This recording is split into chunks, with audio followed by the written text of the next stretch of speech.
Mental illnesses have been on this earth since the emergence of mankind. Throughout history, some of the most controversial diseases to treat have been mental disorders.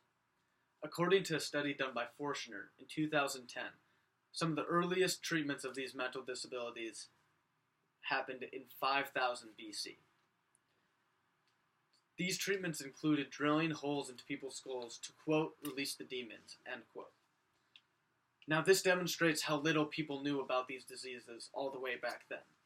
However, in today's society, we have advanced a lot, both scientifically and ethically. However, even in today's society, there are thousands and thousands of people being locked up every year in mental asylums, and hundreds of which each year die from restraint. Because of this, we really need to stray away from the harsh treatment of the mentally ill, understand how to more effectively treat them, and do our best to integrate these mentally ill people into society. Now, many people look down on the mentally ill simply because they were born with a mental illness. Now, these mentally ill people cannot do anything about that. They were simply born with this illness, and they have to live with it.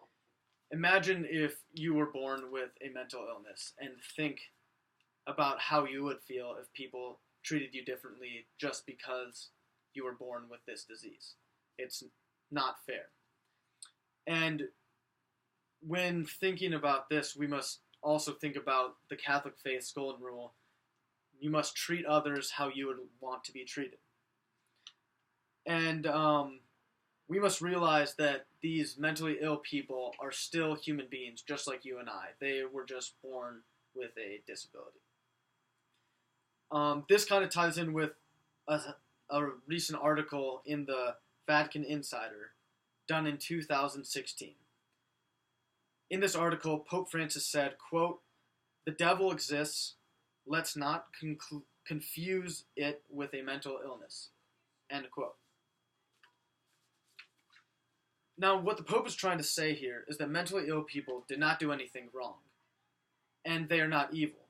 However, but they were just born with a mental illness.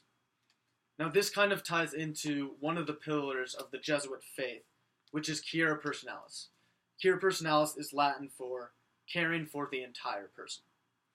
By understanding what mentally ill people are going through and caring about their lifestyle, we can create better, more effective treatments that do not degrade the human dignity of these people.